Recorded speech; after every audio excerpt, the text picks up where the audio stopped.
Hello and welcome to this week's episode of the Soundtrack of Your Life. You know what this is about now. This is the show where you can share stories about how music, so that's bands, albums, songs, soundtracks, theme tunes, whatever you'd like, has interspersed with people, moments, events, scenarios and all that in your life. Because we've all got stories to tell when it comes to that kind of thing. So this is the show where you can do just that.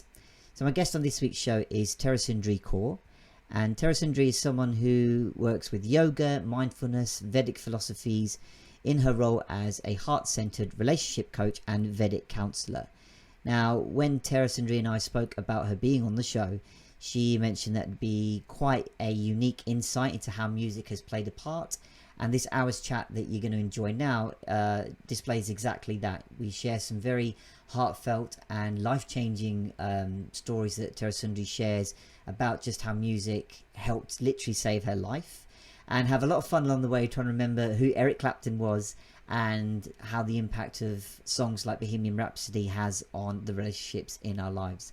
As with all guests on my show, is another really enjoyable chat. Tera-Sundri is a really bright and lively person, which you'll get to share and see and enjoy on the show. And if you want to be on the show, just check out the link on this description or page that you're on, and you can secure your slot on the show as well.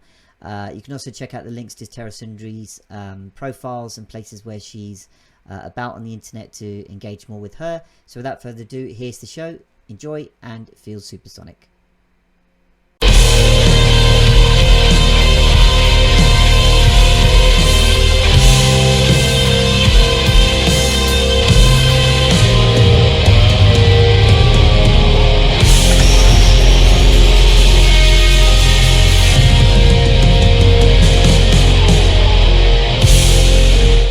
Hello, I hope you're all well. Welcome to this episode of Soundtrack of Your Life. You know what this is all about now. This is the show where you get to share stories about how music, so that's albums, songs, bands, soundtracks, whatever you'd like, has interspersed with moments, people, times, scenarios in your life. Because we've all got stories to share about that kind of thing, so this is the show where you can do just that. So my guest on this week's show is Tera-Sundri Kaur. So let me just get this right. She is someone that can help you with things like yoga, mindfulness, incorporating Vedic philosophies, and is a heart-centered relationship coach and Vedic counsellor. Now, this promises to be a unique session, as is with all my guests, but with Tera-Sundri in particular, because we've got some bits lined up and a unique perspective. So do you know what? Let me shut up and turn the mic to Tera-Sundri. Welcome to the show. Yeah, thank you. Thanks for having me. Particularly given that when I reached out to you, it was with, as you said, a different perspective to music and what we do with music. But yeah, it's exciting. And actually, it's really interesting. It was interesting when I heard you introduce me as a relationship coach, because that has taken a turn after the events that I'm going to talk about here today. Yeah. It's kind of given me a whole career shift, which is great. It's exciting. So, so I guess I'll start with telling my story, huh? Go for it.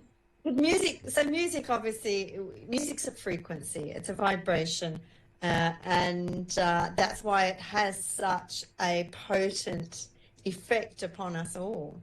And it shifts. It can bring up emotions. It can shift emotions.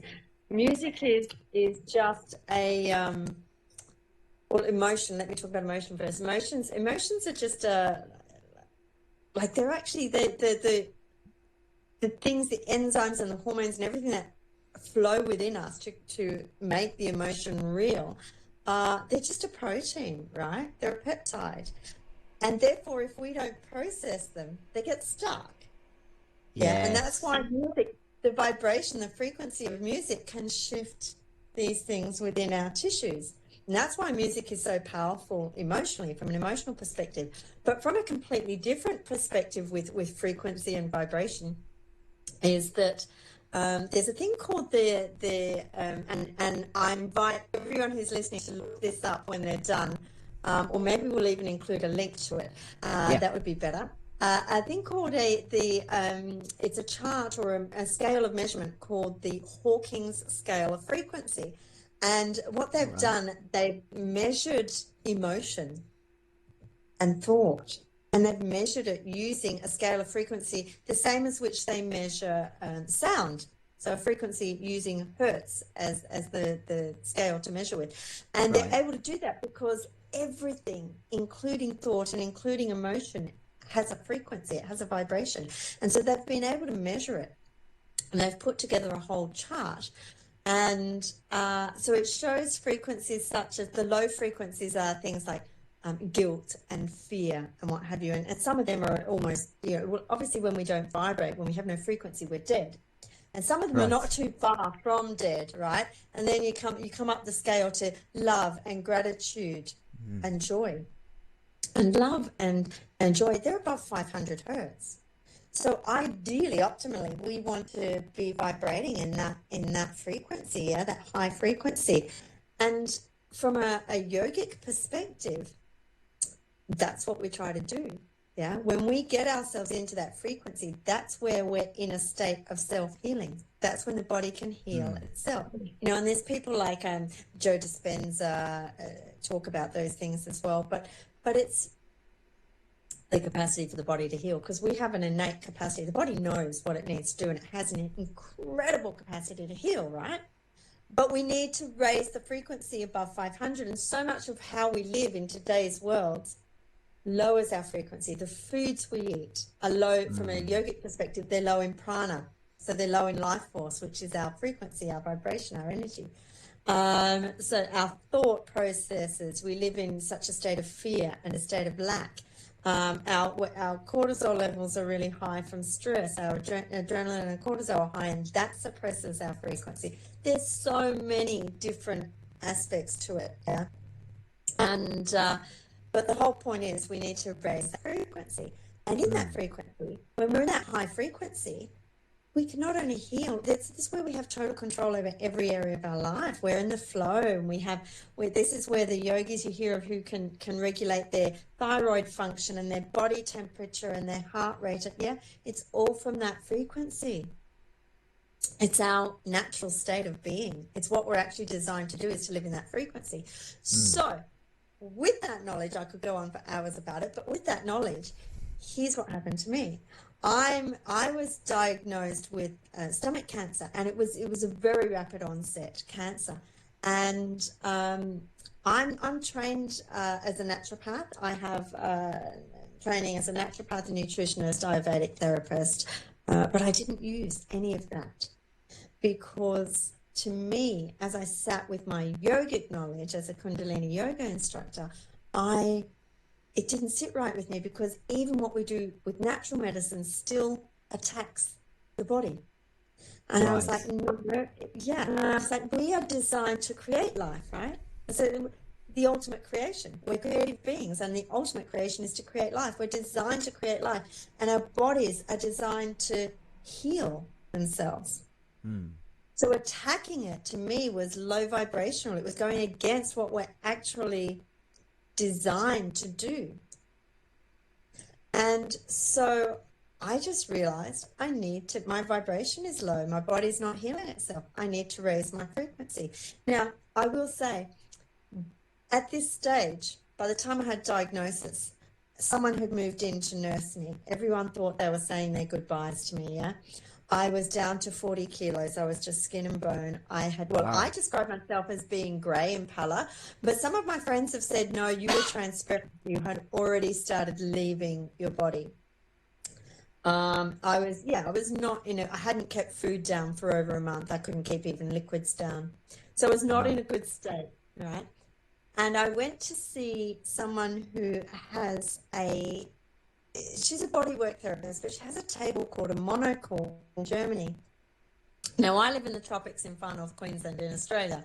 And so there's not too many of these things around. And a monochord is like a massage table that's made out of like ply, all the different layers of timber. And underneath it's strung like a harp. Right. So you play the strings, and all the different layers of timber resonate, and that vibration resonates through every cell of our body and every layer of our being. And from a Kundalini perspective, we believe we exist in 10 different bodies or 10 layers, right? Okay. Every heart of my existence was resonating with sound, with vibration, with frequency. And when I got off that table, after one treatment, I had color. I felt like I had energy. Instead of shuffling like an old woman, I was holding myself tall and strutting, and I thought, wow, okay. This is working. This is good. So I said to her, this is not negotiable. We're doing this every week. Anyways, we did that. Now I got home and the woman who'd moved in to look after me had made some food, a dal, and I had a few mouthfuls and I could keep it down. So from there, instead of eating, I actually went, okay, well, I can keep food down. I need high vibrational stuff. So I lived on the juices of just red organic beetroot and red organic dragon fruit, which fortunately was in season at that time and grows where I live. And because they're high vibrational, and homemade bone broth. And I had a dear friend making fresh bone broth every 3 days, so it was high in prana, because after 3 days the prana is gone from our food, which is why our food travels so many kilometers just to get to us these days. It has no prana in it. So I did that, and after 12 weeks I was cancer free, and that was healing with vibration, but the vibration of love, the above 500 hertz. So I was healed with love. I was healed with the love of those around me, but I was healed with the vibration of love. And that is so powerful. And that was all I did. I did not do anything. There's nothing I haven't told you. I did not take herbal medicines or use Western medicine or anything. Yeah. Literally just the board and you know, giving yourself those high prana intakes. I kept my frequency high. Yeah. So just a question on the board itself. You know, you mentioned there's strings underlying all the layers of wood. So the person who was running it, I guess, what made them? Sorry, how do the strings actually work in terms of like vibration? Are they literally set to a particular hertz level, and it just the strings vibrate and that's it, or is it particular? Because it doesn't sound musical. It just sounds like, you know, like a almost scientific. You know, you set this string to a frequency and let it vibrate, and that's it. There's no musical. It's totally musical. It's set in a chord. It's one chord. It's this chord of C. She hasn't said it. That's why it's called a monochord. It's actually a heap string, like a harp. Okay. But it's set in one chord, and she just intuits what she plays. There is no science to that. There's no science to how she plays.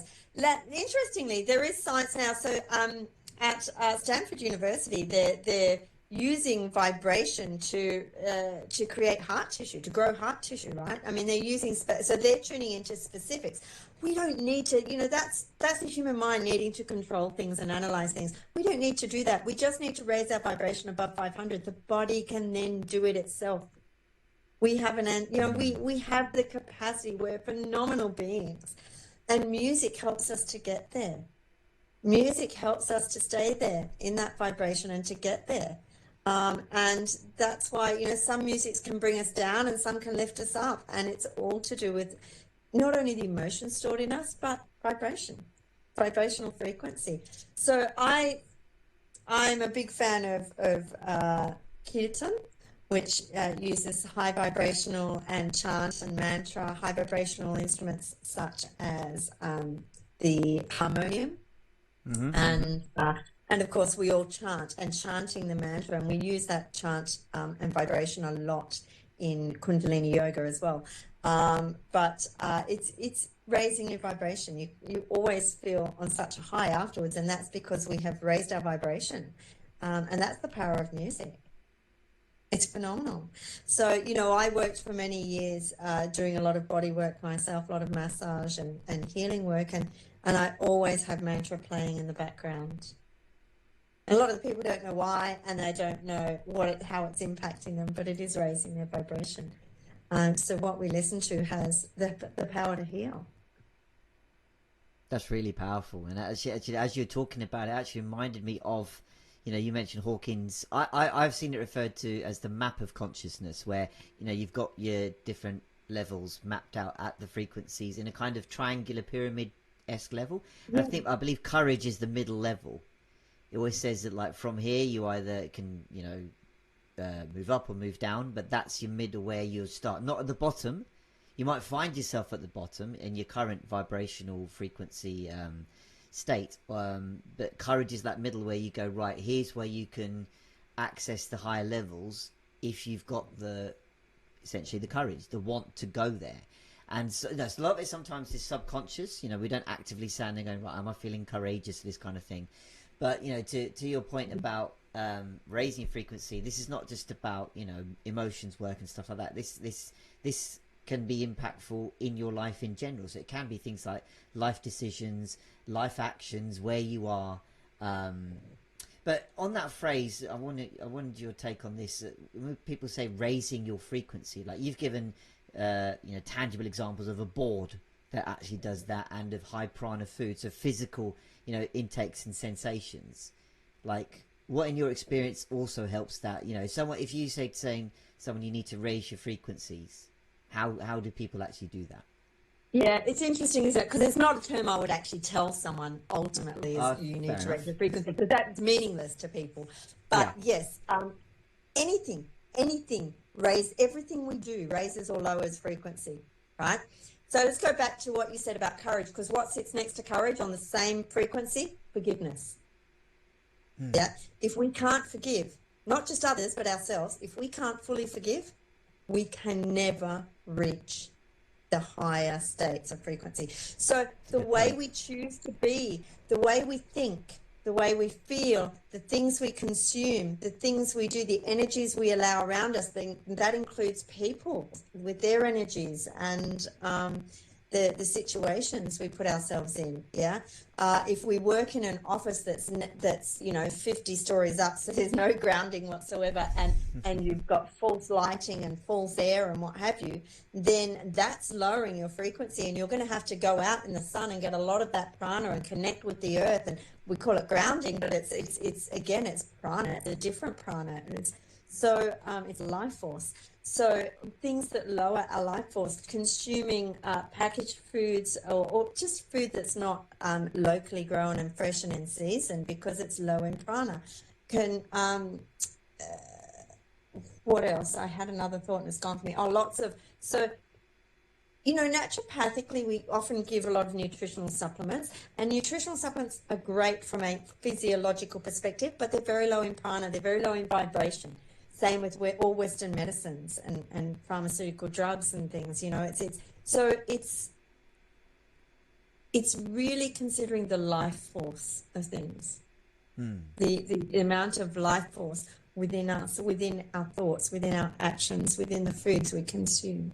Yeah. So, I don't drink alcohol at all. But the only reason that I don't drink it at all is because I can feel it lowering my frequency. And it takes about 2 days for it to raise my frequency again. And I just think, well, that's silly, isn't it? Right? It's just silly. Why would I do all these other things to keep my frequency high and then do that? It's just madness. Right? It's all in the choices we make in every single aspect of our lives. I used to live in a steel-framed house.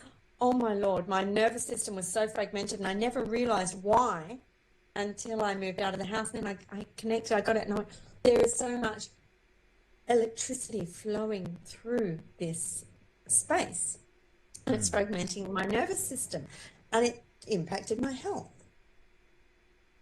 So every little, up here in the tropics, we love steel frame houses because termites can't eat them. But I will never live in one again. Timber all the way for me. So, yeah, it's just interesting. Every little aspect of our world affects our vibrational frequency. And what's one of the easiest, simplest ways to raise it? Music. Because it's the whole frequency is within the air around us. It's within every cell in our body. It's around every cell in our body. It's affecting our emotions, our moods, our thoughts, and our physiological being. Yeah. And we have total control over what music we listen to. How awesome is that? Well, that's partly the reason, I made this show, because they say, we probably rarely sit down to consider why we like a certain band, song, whatever it might be. but we've all got stories about them where it's not the story about even the technical aspects of the music, but it's like you intrinsically link what's going on in your space to a song, a band, or whatever. I give typical examples of things like your first dance song at a wedding. That's an intimate moment. It's something you lock in when it's going on, so that in the future when you hear it, you're like, that's our first dance song. And people will have that kind of story permeating through their life, whether it's the song or band that that kept playing everywhere when they went on holiday with their friends when they were younger, or the song that everybody clicked into when they were at college or university. So, but when we stop to think about the stories, we talk about the emotions involved, whether it was joy, whether it was happiness, excitement, or even on the flip side, people talk about things like what is it called now? An ugly cry song. Even give it terms to say it's not bubbling. Exactly. It's these levels of emotions that because as you said, it's something about the song that it just permeates into you as soon as you hear it. You don't know necessarily what's going on, but your emotions, your physiology, as you said, changes straight away. I myself, a couple of nights ago, went to see the Oasis documentary Supersonic in an IMAX cinema. And I've seen the documentary lots of times before, but the obviously in our IMAX experience, they try and heighten things like the visuals, bigger screen, sound, etc., etc. But even having seen the film multiple times and familiar with the songs, but just hearing them again just gave so many vibrational uplifts along. It could even be just someone talking. Didn't even have to be the music, but just how they were talking, the tone, the spirit they was talking in, just literally made you feel 10 feet tall, as is common for me when I listen to them. So you're absolutely right. Actually, right. One of the simplest ways to raise our frequencies and what all of an experience of what all that brings. It's just music. So I'm fascinated by your answer about Kirtan, about for those not familiar, it's more kind of as you said, chanting based, very a lot of percussion involved and harmonium and actually just the voice itself, and when they all combine together, it is quite powerful. Our voice is an instrument, and we have so many energy meridians in our body, which we know about because that's what acupuncture uses. But we also, in Kundalini yoga, we use vibration to activate those meridians. So how do we get that vibration into our body? We use our voice. Yeah. So we can actually use it to change our physiology and to activate different glands in the body and the nervous system. It's phenomenal, just through vibration, through singing, through mantra. And mantra connects us to, we use specific mantras, which like prayer, they connect us to the divine source, which is, of course, raising our vibration instantly as well. But whether we in Kirtan, we often discuss what they mean, but whether you know what they mean or not actually doesn't matter. You're still activating those energy meridians and still connecting to the divine source. So through all of that, you are raising your frequency. It's just fantastic. It's so simple. Hey, have you ever, I want to ask you, you mentioned going to see the Oasis documentary. Did you see, I'm sure you did, but did you see Bohemian Rhapsody? Oh, yes. Phenomenal piece of work. Well, oh my gosh, I was not a huge fan of Queen, right? Never really got into them. Saw Bohemian Rhapsody on the big screen, and that changed my world, right? It changed my world. Brilliant. And I think, again, the bigness, as you say, the bigness and the rawness of it, yeah, because it's our situation, of course, can change the vibration as well. Yeah, and the way in which it's given and delivered and presented to us. And that just changed everything, for me in regards to Queen. I just love them. I think, do you know what, it's moments like that, right? Actually, funny enough, they mention it in Supersonic towards the end, where Noel talks about the two big gigs they did at Nebworth Park. His documentary is like 4% of the population tried to apply for tickets, and it was the biggest shows at that time. And in fact, but he mentioned that that was probably the last big gathering of people before the internet came along. You're talking 1996, and the internet was just starting to kick on. And he's saying that you still get those crowds and stuff coming in today. You can only look at people like Coldplay, Taylor Swift, Ed Sheeran. They do amass loads of people. But, they made a point that, you looked at the crowd, there's not one mobile device or phone in the air. Everybody's just there enjoying the moment. Present. Yeah, present. And you hark back to those words and you're like, yeah, that experience itself has just changed. The thing with Bohemian Rhapsody is, yes, they turned into a massive band in scale, but it's literally the stories behind how these massive anthems came. Like literally, when they portrayed Brian May going, "I want a song that the crowd can get into," and what did he start with? 3 simple beats. And who doesn't get into that, right? Right, and as soon as you hear it, you know what song it is. Yeah. Totally. And that's simple vibrational stuff, isn't it? As it was a percussive element, exactly, percussive and simple and beat laden and almost tribalistic. Deaf people, yes, tribalists. And why do the tribes use that? Because of the resonance with ourselves, right? Deaf people play percussion because they can feel or double bass and things like that because of the depth of the vibration, right? Yeah. Just proving how deep that frequency travels through us, through our being.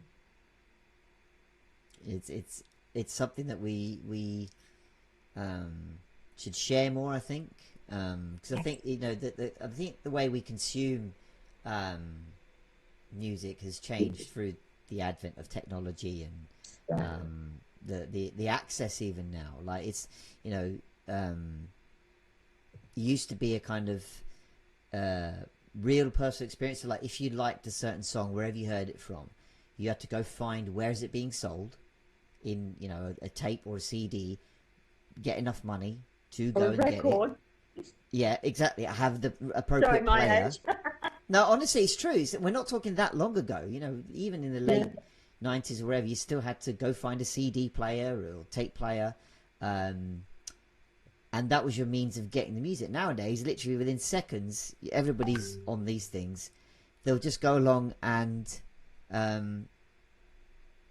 find the discography of a complete set, and I do wonder how much listening to it through our phones and our computers and stuff, how much that really alters the frequency. I often wonder. Good question. Good question. What do you think? Do you think it's just the music itself? Because obviously there's different frequencies you could hear it at in terms of how it's made. Whether it's forget the term now, but this high 432 hertz, and even having my harmonium tuned when I bought it, we had to choose the hertz level it was tuned in at. Yeah, well, exactly. Yeah, so there's that, but also your own expectation maybe of the music. So like at the moment you could have headphones on, you could have speakers on, but people might have a Bluetooth speaker, a wired speaker, headphones, wireless headphones, and yes, it's a means to get it into you, but I hear a lot of people still say, with all this technology stuff going on, still the best way to consume music is a good old record player, a vinyl record player, because it's just such a unique, rich sound apparently. And you're right, even that can come through, because people I think are still, I think it ties back into the accessibility part of it, where like it's almost like a race to know new music. So things like before an album leaks, before an album is released, it's sometimes leaked, or like I've got a snippet, I've got someone's got a dodgy phone recording at some gig where it's just terribly recorded, the quality's just not there through the medium, but people are quick to like, I want to be the first one to hear it and stuff like that. So it's like, where's that all come from? you know. Oh, I do. I mean, look, you have your traditionalists. There are people who just don't like to let go of the past, the memories and the feelings and what have you that are associated with it. So I often wonder how much of it is just being a traditionalist, emotion, memory, yeah. But because my memory of records was they were always scratchy, they always jumped, they were rubbish. Fair enough. Fair enough. But yeah, maybe the depth, because the frequency, I do believe, and this is, I'm not saying this from any degree of expertise, but I do believe that most music is now recorded at a different frequency. So that will definitely alter how we perceive it. Very true. Very true. So we mentioned things like Kirtan before, and now you know it's used in Kundalini yoga, etc. Do you have any more examples of, like, you know, certain genres or bands, or even more about, you know, the experiences you've had of music raising frequency in that manner? Because to be honest, just going back to your story was really profound. Of, like, you know, no medicine, no other intake, literally just frequency work. That was amazing. Look, it took total trust and belief True, in for what I sure. would do. Total Yeah. trust and belief. I had people trying to talk me out of it, and I actually told very few people what was going on with me, because there's a negative frequency attached to cancer. So I didn't want people's negative frequency around me. And the few dear friends who had noticed I was unwell and had asked, some of them were trying to talk me into, you know, at least getting some more doctors' opinions and what have you. And I said, no, look, I don't expect you to understand, but you need to honour and respect that for me, if the worst should happen and I should die, and I was quite ready for that, I said, I need to do it without regrets. And if I don't do it my way, I will have regrets. The what ifs, should have, could have, would have, yeah? Sure. So, and they were able to understand that perspective and respect that for me. But from my perspective, because I've had many people since contact me, you know, I've got cancer, I've been referred to you, can you, you know, what do I do? And I realized the degree of trust and faith that it took, total faith, 100% faith, because I'm yet to find someone else who can embrace that faith. And that's the truth there. Everyone wants to do a little bit of everything. Yeah. Still want to dabble in Western medicine, still want to dabble in herbal medicine, still want to dabble in the vibration, what have you. The way I see it, the other medicines are, particularly Western medicine, is really lowering your vibration. So it's kind of counterproductive. But if you don't have faith, it probably doesn't work either. So, yeah. The degree of faith it took was phenomenal, but that wasn't the question you asked. Now, what was the question? Oh, examples. Yeah. So, the really sort of famed ones are, Deva, Premal and Mitten, and Sacred Earth. You know, they've kind of become, certainly in Australia, they're very highly recognised mantra singers, mantra musicians. But I will attach some of my lesser known Kundalini musicians, I guess, that I use through my yoga, through my classes. I'll attach those links so that our listeners can actually have a listen and follow. And, you know, again, it will sometimes depend on the mood or on your need as to whether you want the male voice and the slower version, or the female voice, or the more ramped up version. Yeah, so there's so many versions of the same thing out there. So when it comes to mantra, and I think just going with what you feel is such a big part of it. That's, you know, again, trust in your intuition, that your body knows what it needs. So it will listen to the version that it needs at the time. Really well said. What would you say to people, though, that say, okay, they may not be familiar with mantra music per se. They may have heard of the word, but they akin it to, well, isn't that just conjuring up images of, like, meditation? Sit there with your hands like that and just say Om, because, you know, people may be familiar with Om as like the the sound or frequency that's meant to generate, peace and tranquility and stuff. And so, what people say, well, don't I just do that? And is that really going to work, type thing? Yeah, look, you do what you're called to do, really, with mantra. It's the singing of it. So there's the listening of it, and then there's the singing of it. Right. Now, when we choose to sing it, we're embodying it. We're embracing it at a level where we're creating vibration in all the different cavities in our body, and we're really embodying it. So you do gain more from singing. Whether you're sitting at kirtan or whether you're just singing along to what you're listening to in the car, it doesn't matter. You're embodying it when you sing it. You're embodying that vibration. But listening to it is still very powerful, right? As we've discussed. True. So the whole embodiment of it, I think, is more important than worrying what the actual mantra is. But there are specific mantras for specific purposes. Yeah.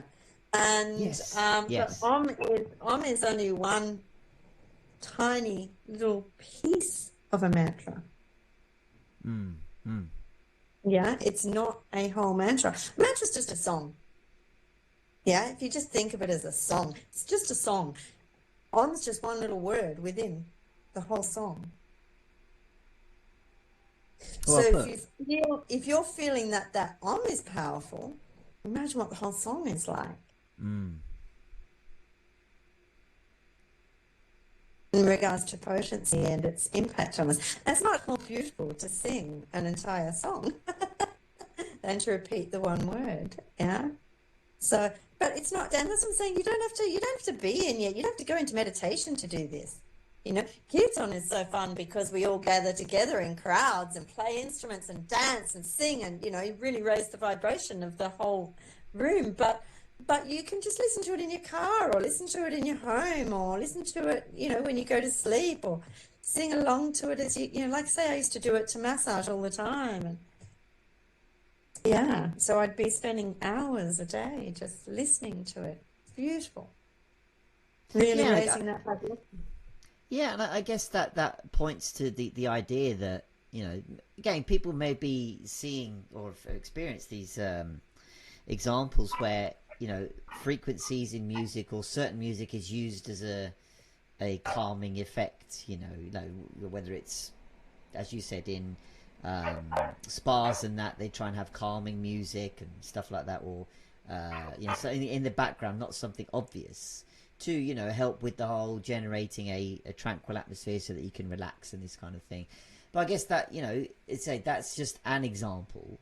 But what I guess we're talking about here is that context and example of using music, using frequencies in that manner can help in just every day. And the fact that you said, no, when you sing it, you kind of, that harks me back to a principle called you reflect what you project. So if you're resonating with that frequency, if whatever, whether it's a song, whether it's an instrumental, a spiritual thing, whatever, and then you reflect it back, whether you sing along or whether you find yourself humming along or tapping your foot or whatever, that in itself, as we said, raises physiology, changes frequency, lifts your or tempers whatever you're feeling, and those are the ones that will stick with you. And you're embodying it. Yeah.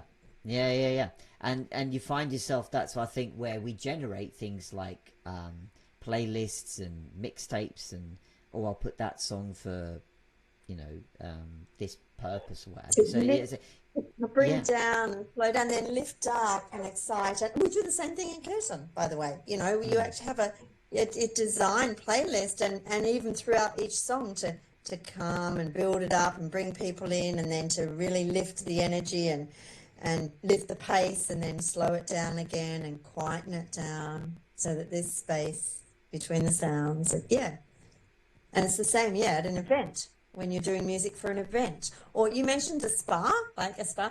So, and here's the thing, people who really know what they're doing, it's not just about creating calm, It's actually about making sure it's music that people won't recognize. Some people play classic and really the well-known classical musicians or even pop music in day spas and stuff and massage places. It's like, that's so wrong to play those things because people can sing along to it. So they don't totally tune out and let go of their nervous systems. Yeah, their mind is still, because they know the tune. Yeah, so it needs to be music that 99% of your clientele are not going to recognize, and that's why you need to turn your music over to and not have the same playlist all the time. Because if someone comes to you every week and you're playing the same tunes every week, they're eventually going to start singing along to it in their head. And what's happening there? They've got a rhythm going, they've got a beat going. And for the ultimate healing for them, they need to actually let go of their nervous system. Even if they're here for something physical, they need to let go of the nervous system, complete relaxation, complete lack of control in order for them to get the ultimate healing. So there's so much goes into the preparation of music, right? And it's all because of the vibrational impact within us. Yeah, again, really well put. I mean, as you're talking, you know, that reminds me of the idea that, you know, when you're looking to raise frequencies or have, you know, that kind of experience, you're talking things that go on in our subconscious. So anything where you're trying to, you know, ascertain the music or you recognize it, there's prefrontal activity going on in your conscious, because it's like, oh, I get this music, I know what this is, this is the bit that's coming up, and I really like that bit. So you got mind chatter going on. But for us to let go, to all that kind of thing, it's like you need to try and switch that part off. And again, it's something that we probably readily do more often than we think we do. So where people, you know, talk about things like flow state or, you know, being at complete ease, they're the things that we can readily tap into. And it could be with in whatever context we ask to, like, you know, we want to get, say, a bit of work done, or you know, be creative with something. You're like, okay, so you use things like, okay, have no distractions, you maybe play some music that helps, but stuff that's not going to, you know, make you distracted, like, you know, singing along and switching that logic part on. But yeah, we're pretty much able to do that, but probably maybe not practicing it enough, because then, you know, it's funny, when we experience that kind of state, we want it back again. Or how do I get that flow state back again? Now, I actually asked I asked in a post recently, like, no, well, but do people know about flow state? How do you get into it? Because it all sounds great, because we get to accomplish things, we enjoy the experience of being in a state like that, and when it's broken, we're like, oh crap, I want that back. Well, yeah, why does it feel good? Because it's actually our optimal state of being. It's what we're designed to live in all the time. Yeah. It's that high state of frequency. We call it a high. We're on a high, but that high is our natural state. We're meant to be in that. Yeah. And that's the beauty. We can get ourselves up there. It's just vibration. It's just frequency. So just do all the fun, cool vibrational stuff. Surround yourself with good vibrations. I'm picking up good vibrations. So much in that. So much in that. So, like, you put it really well there again about, you know, it is as simple as raising your own. It's not anybody else that will do it for you. It would be whatever you tune into. So it's in the same way that you don't, you know, it's a funny phrase that I think you see nowadays. Like, when I ask people, what kind of music are you into? They'll say, oh, I like a bit of everything. It's like, okay, you know, I'm not here to pinpoint music tastes or what have you, but it just, I always think with that answer, it's like, well, okay, so yes, you can have an eclectic taste, but I'm more talking about like those experiences that we're talking about. What gets you going? There's going to be some what fires you up, what gives you a spark. Yeah. And say accessing those stories and pointers that, like, that was it. But it just seems like, I don't know, you just ask them and like, yeah, I like a bit of everything, bit of this, bit of that. It's like, really, like, does that? I mean, who doesn't? But yeah, exactly. There's certain things that. Or, you know, I maybe I put it down to, okay, maybe people, there are some that are just not that into music, which is like, okay, you know, that's what your expressing. And, I'm not here to go, that's wrong, you should be doing this, you should be doing that. But it's an interesting observation that I see of like, well,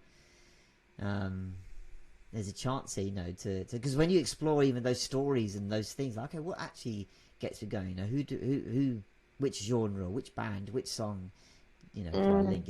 Even that process of looking and examining and stuff like that raises it. Not even the music itself, but the process of identifying itself raises it, and it's going to be your own, and I think it's just another example of how it can be done. So in your space, like, do you have certain pieces or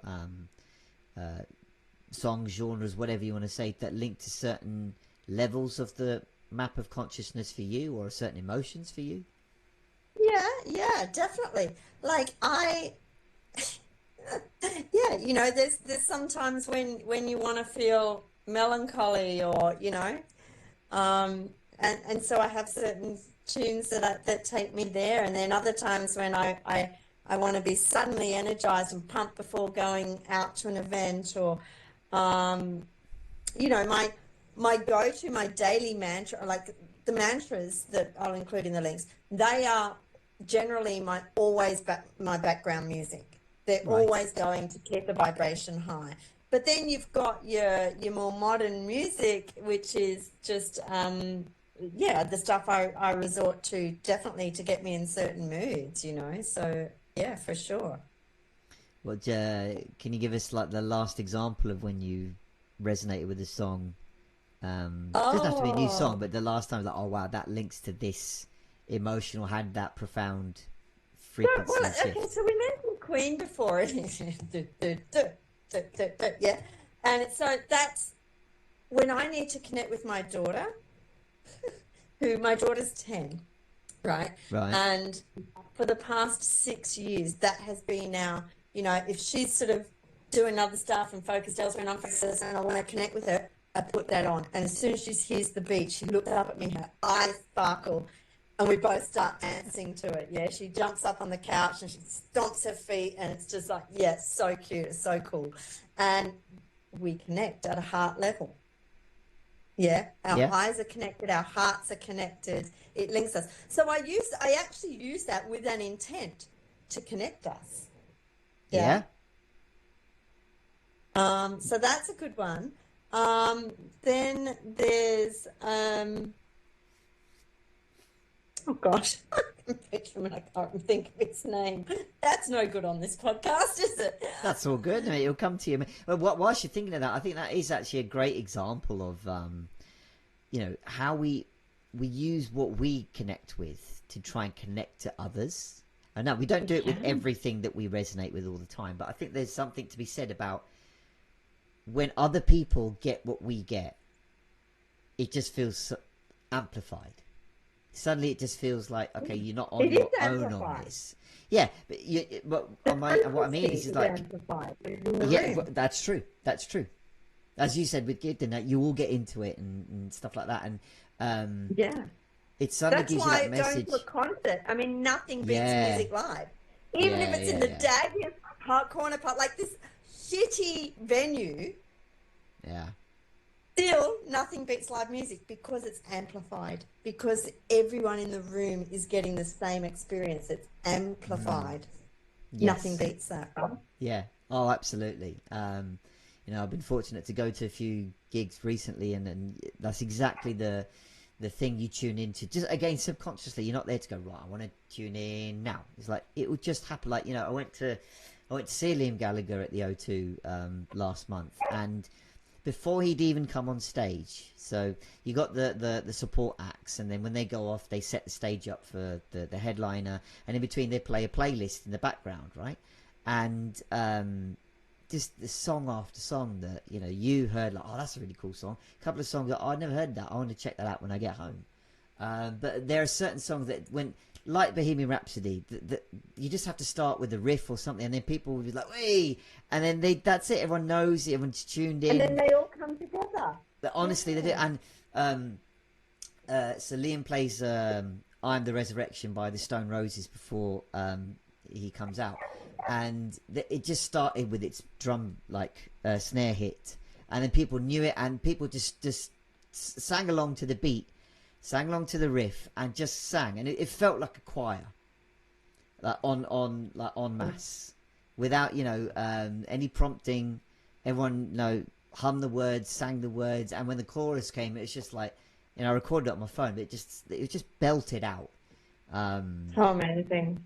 Yeah, so brilliant, and that's before the show had even started in earnest. But there's something like, as you said, you're all there for the same reason. You're not there like say at a sports match where half the room is against you physically and mentally and emotionally. But at a gig, you're all there for the same reason. To enjoy this shared experience, and it's like it's that acceptance and connection we get that it's a core human need for us.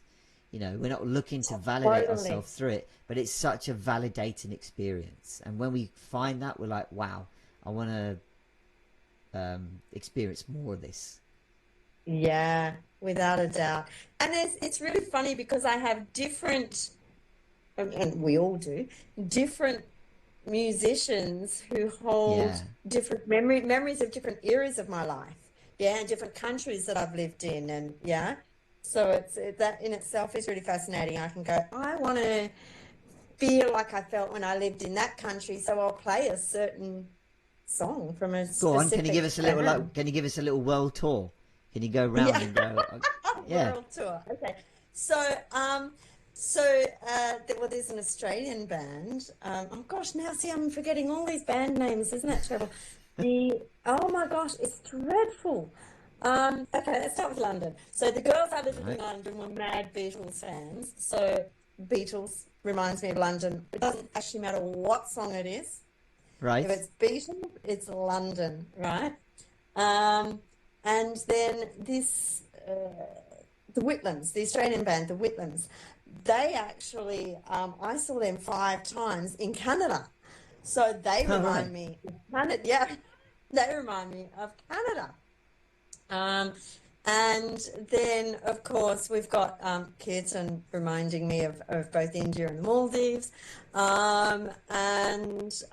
That's pretty much it to my memory of I can't think of a band that reminds me of other countries. But I know sometimes I go, I want that feeling, and or if I hear them, it takes me back straight away to those countries, those times, those eras in my life, which is, really cool. But the other one I was going to tell you about, whose name still escapes me, and I can see him, for goodness sakes. Sang Lola. Lola, got me on my knees, Lola. It's not actually that song that I was going to talk about, though. Well, when you say Lola, I just think of the Kinks. No. No, I don't. Different. Yeah, I'm like, I don't think that's... Better in a bar. Is that the one you're thinking of? Yeah. Yeah. No. Okay. Well, the song I'm thinking of is the one. I love that I keep singing on here. That all these people can listen to me sing. I know I'm not a singer. No, that's the point of the show. It's like, it's great. See, you didn't consciously go, I'm going to sing this bit. Whatever. It came to you, and it's like, I'm just going to sing it. Yeah. So the song that I often just go, you know what? It makes me feel so much beauty, yet quite melancholy, and it's called Wonderful Tonight, and it's darling, you look wonderful tonight. That was the worst version I could have given, but it's your version. It's a very simple. The song is so simple. Everything about it is so simple and uncomplicated, and just filled with gratitude. And it brings tears to my eyes every single time I hear it. Do you know why? Have you explored that further? No, I just there's so much beauty and so much gratitude in it. I think for this gratitude for the simplistic things. The tune is simple. The instrumentation is simple. The words are simple. The delivery is simple. There's so much gratitude in the words. There's so much, yeah. It's just the gratitude and the beauty, I think, and it just makes me cry every time. Brilliant. So yeah, just to cry with joy and beauty and love. That's all. Not cry as in, oh my gosh, that's a sad song. Yeah. No, that totally makes sense. With beauty. Yeah. So sometimes I'll just go, I just need to hear it. Yeah, and as you said, it's like when you hear it for the first time and it has that experience on you form that anchor. I talk a lot about the concept of anchoring from NLP. Like, right, that moment where I am right now, whatever's going on, links intrinsically to that song. So when something similar comes up, you default back to it. It might be the same song, it might be the same experience, because I feel, those songs and tracks and albums, bands, etc., they let you experience that cathartic process. You talked before about letting go, and sometimes you need, you talked about frequencies at a cellular level. When you reach a certain frequency, the physical shaking or vibration of the cells lets you release trapped emotions, experiences, and lets you expunge them. It's a very cathartic, personal release process, I feel. And again, that's going to be different for everybody, Totally different for everyone. Yeah. I know part of it is just his voice for me. Yes. Yeah. And the way he uses it in that song, because of course our voice is an instrument. And however he uses it triggers some, movement within me. Movement, that emotional movement of those peptides. And it's a beautiful thing. Yeah. Isn't music amazing? Aren't we so blessed to have all this potent, powerful energy that's delivered through music? It's one of the most powerful experiences we'll have. But I don't think it's being shared enough in that regard. We all know its power. We all know it's not being acknowledged. Yeah. Acknowledged, and just the potential it has. Because we all of us tap into it at loads of points. But are we missing the shared experience of it all? Not to say that we should all like everything all the time with each other. Not like that. But, I mentioned before that one of the points of this podcast, if there is a point, if you will, of just share stories. This is not here to change people's perspectives or anything like that. This is like, look, if you've got a story, that's exactly what this is about. There's other similar shows, but this is for anybody to come on. If you'll have a story, you want to share it. This is exactly what it's about. I think that's the piece that, in amongst all this change of direction in music in terms of how it's consumed, produced, manufactured, we're missing that. I hark back to the ending of Supersonic, where Noel talked about, what people forget is it's not the performers on the stage that are the big thing. He goes, every member of Oasis, including me, were never the best at what we did. What made it big was the people there. And he goes, we can talk about how many people applied for tickets and all that. What if nobody turned up? He goes, so it's not the band that's powerful, it's the 250,000 that turned up. And he goes, there's that sheer force and energy and spirit and the fury and the rage of the crowd that attracts them to the band and it gets magnetic. And he goes, and that for me was what Oasis was about, for example. And it's like, that's what it is. It's that synergy. It's that, and yes, live music is that raw experience. But even when you're just listening to a song on your device, that in itself is the same kind of experience. Is it? Is it though? Because we don't have that togetherness. That it's just, I guess it is. It's just on such a smaller scale. It's not as magnified. That's what I meant. So what I say to that is live, you're there. There's no device on you. It's the band or artist, whomever. There's everybody around you, and that's the experience. But I think there's a lot to be said for when you pick a moment to just put some headphones on, whatever, and just experience music in that manner, because that helps you. I think you craft your own space for yourself to either process or experience or whatever. Whereas live, it's more like, okay, this is a shared experience, but there's something to be said for making it your own personal experience. Like many people I've heard say, if the new album, whatever is out, I'm not going to listen to that until I get my headphones on, because they want the richness that headphones might bring, for example. Yes, yeah, and some people are very particular about their type of headphones because of that, right? Yeah. I've got to tell you something. It's a funny story, and it's about well, so many things you've just said here have triggered this story, this memory. It's a recent memory with me, which is you were talking about having an experience together. And how we can share it with one another or with groups or with huge crowds, right? About the same thing.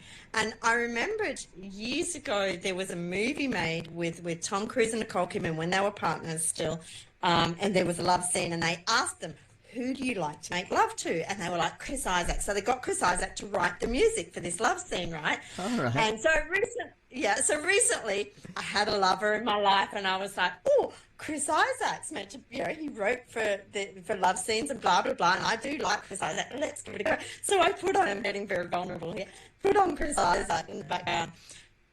And Chris Isaak played and played and played and played. And I love Chris Isaak, right? Haven't listened to it for years though. And it's going in the background. I was like, eventually I just went, oh my God, he is so depressing. How can anyone make love to him? Music is so depressing. It's got to go. That's certainly not going to raise any temperatures. So ruining the mood. It was I was going to really ruining the mood. So it's very individual. And for me, I'm so used now to such high vibrational stuff that I was like, yeah, I needed high vibration for that mood. It's so funny. But we're all in different spaces. On that though, do you think it's because you felt a bit of expectation for you to see if that became a shared experience? Like, you knew what it meant to you. If you listen to it just now, you're like, yeah, that works for me. But when it's like there's someone else involved, do you feel like, oh shit, I hope they get it as well? Do you know what I mean? That's really interesting. I love how you've framed that, because I think you're right. I think you're very right. Because and you're like, no, yeah, when you're in an experience where like, okay, I want to use this music to enhance our shared experience. I'm going to get into it because I myself have got into it before. But how you react, okay, at the same time, I'm not trying to control you, but I'm trying to control our shared experience. And again, this is all subliminal, because as you said, like, even you found yourself going, even then you went, crap, I'm not resonating with this, and I know this stuff. But I know that if he went away, I'll get into it again, and it'll give another meaning. So it's like, I know exactly what you mean. You're like, it's that. I think that's a big driver of when we make things like mixtapes or playlists for somebody else, because you've got that expectation you put on yourself to make sure that they get it in the same manner you do. Like, you know, when you make a mixtape for someone you like, well, it's songs that, like, I'm trying to give you clues here, you know, about how I feel and da da da. So it's like, I hope you get it. And to them, it's like, yeah, I know the song, I like it, but meh. And you're like, fuck, they don't get it the same way I do. Oh, damn it. It's you're right. It's both fascinating and perspective. So right. Yeah, absolutely, wow. Absolutely. Yeah. That's a good story. That's a good one. I know, it's funny, right? It feels like agony in the moment. We're like, shit. It was, yeah. And then Oh my there's all gosh, sorts of are we still listening to this? I can't do it anymore. yeah. Honestly, yeah, like right, I've got to quickly regain this situation somehow. You know that oh, how do you do that? Can you? And do you know what? That's the bit that will play on your mind after.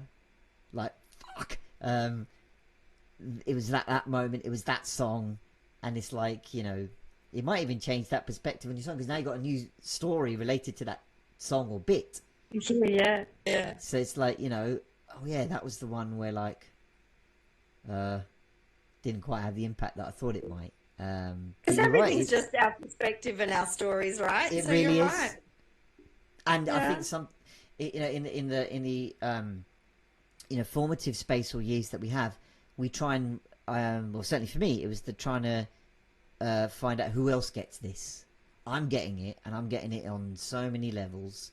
I could have phrased that better, but in terms of like what I take from the music and what I'm feeling and sound like, does anyone else get this? And I didn't find too many people early on. It was like they were into some other So genres funny. That's completely. wow. You really thought about that. Well, You thought went about it in into the deep thought. I just thought everybody got it the same as I did. no, do you know what? No, because it was just because I would say I developed my connection in that regard to music, in terms of the bands and music and genres I like now, pretty late-ish on, like in the mid to later part of my teens. Before then, it was like, you know, my household is like into, you know, classic Bollywood and instrumentals and stuff like that. And I you know, resonated with it before the quality of the musicianship and the emotions behind the tracks and stuff like that. But in terms of things that, whoa, you know, this genre of music, these bands, like, you know, once I discovered Oasis, it just opened up the gateway to all these bands, you know, the Beatles, the Stones, the Who, Queen, the Verve, the Pistols, everything. Oh my And God, it's like, all of them. yeah, and great. it's like, anyone else getting this? Anyone else? And it was no. It was like, you know, they're into the hip hop, the R&B, and it's like, yeah, well, I get that now. But then it really felt like you against everybody else. And it's like, no, listen to this. This is better. You had that element of music snobbery now. And yeah, that took a little while to untangle, to go, shit, I'm linking self-worth to music tastes. Yeah. It's like, okay, wow. Then now, you know, having, you know, worked on myself a bit and stuff belonging. like that. I suppose it's belonging, isn't it? That's exactly it. It's belonging. Yeah. And if you don't have, if no one else is getting it, then you don't have that belonging, and we all have a need for belonging, right? Spot on. That's it. And I think that harks back to what we were saying about when you find that shared experience, whether it's a concert, whether it's someone else that likes it and stuff like that, there's something just naturally lifts out. You're like, yeah, I like that too. Whoa. You just feel it. You just feel more engaged. You feel like, oh wow, someone else gets this. And I'd say that music and sport have that unique ability in life where, like, you could know nothing about the other person at all, but you just mention one song or band or sport or team or whatever, and you're on a different level. Well, so a lot of the brilliant musicians of the past have all become so because they haven't actually been great at connecting with others. Yes. And so they put their energy into their music. And isn't it interesting that the music then helped them to connect with millions? Absolutely. It's their outlet. Yeah. They've got, like all of us, they've got shit going on in their life. And some choose to express it explicitly, especially maybe nowadays where it's literally about what's going on in their own life. And yet people tune into, you know, that. But, you know, the ones I think that resonate through time have, I think, always spoken to universal truth. Again, you know, the bands that I'm into and genres and stuff, a lot of them talk about, you know, the universal, and a lot of their material is expressed in that. It's like, the meaning is very loose on purpose, but at the same time, it's very literal to people. So it's not about a specific. They might have written it with a specific person in mind for them, but it's left to the listener to go. You can interpret whatever that means to you. So I think the bands that resonate. It's just another art form. Yeah, exactly. And I think the more we keep that going, the more I think we'll give ourselves access to those higher frequency levels. Yeah. Well, yeah, that's up to us, but we can, and that's the beauty, is we have the choice. We can do it. Absolutely. Purely through music. Exactly. Tera-Sundri, we're just past the hour, and I like to say with every guest that I have on, it's like we could talk for ages about it, but I think we'll hold it there for now, and let's get you back on at some stage in the future. Thank you so much for coming on the show. It's been a real pleasure to share stories. Just before we go, do you want to just share with people where they can find you and what you're up to, so that if they want to connect more, they can do so? Yeah, so good old social media. They can find me on Facebook, Tera-Sundri Kaur, and on Instagram as the Kundalini Woman. At the minute, I'm up to so many things, but really working mostly on doing some life coaching and health coaching, but more so my big focus is on, I'm actually working with practitioners in the health industries and teaching them how to heal with love. Awesome. And that's cool. Yeah. Awesome. Yeah. I mean, we'll drop the links to your profiles and places in the description, wherever this is. And for you guys watching and listening, thanks so much for joining us. And if you want to come on the show, just check out the link that I've put somewhere about securing your slot on the show. Let's get you on and share your stories as well. So we'll catch you all on the next episode of Soundtrack of Your Life.